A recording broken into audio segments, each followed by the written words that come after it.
गडचिरोली विधान परिषदेच्या जागेवर उमेदवारी मिळालेल्या अरुण लखानी यांच्या नावाची विशेष चर्चा सुरू आहे। अरुण लखानी सध्या भाजपच्या महाराष्ट्र प्रदेश कार्यकारिणीमध्ये सहकोषाध्यक्ष पदावर आहेत। विदर्भाच्या उद्योग क्षेत्रात यांचं मोठं नाव आहे। अरुण लखानी विश्वराज ग्रुपचे संचालक आहेत। तर अरुण लखानी यांचे चिरंजीव सारंग आणि खासदार सुप्रिया सुळेंची कन्या रेवतीचा विवाह सोहळा नुकताच सुनिश्चित झालाय।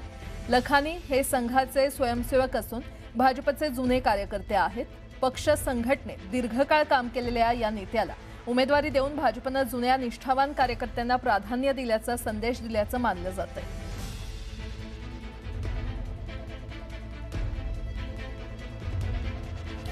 तर भाजपकडून वर्धा, चंद्रपूर, गडचिरोली विधान परिषदेच्या जागेवर उमेदवारी मिळालेल्या अरुण लखानी यांच्या नावाची सध्या चांगली चर्चा सुरू आहे आणि या संदर्भात अधिक माहिती देत आहेत आमचे प्रतिनिधी प्रशांत लीला रामदास आपल्यासोबत जोडले गेलेले आहेत। प्रशांत, भारतीय जनता पक्षाच्या केंद्रीय निवडणूक समितीची बैठक काल सायंकाळी उशिरापर्यंत झाली आणि त्यानंतर रात्री उशिरा भारतीय जनता समितीने विधान परिषदेसाठी उमेदवारांची घोषणा करण्यात आली। त्यामध्ये नागपूरच्या अरुण लखानी यांना नागपूरमधून नागपूर, चंद्रपूर आणि गडचिरोली या विधान परिषदेच्या मतदारसंघामधून त्यांना उमेदवारी देण्यात आलेली आहे।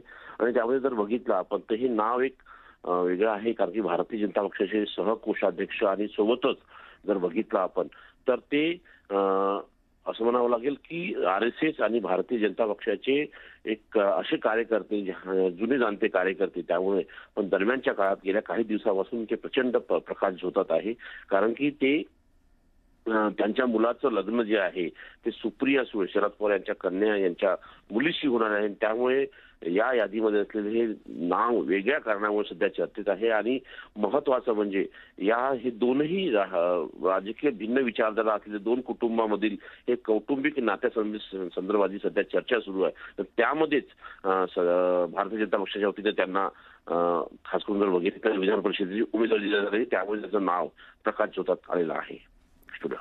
ठीक आहे प्रशांत, धन्यवाद या संपूर्ण माहितीसाठी।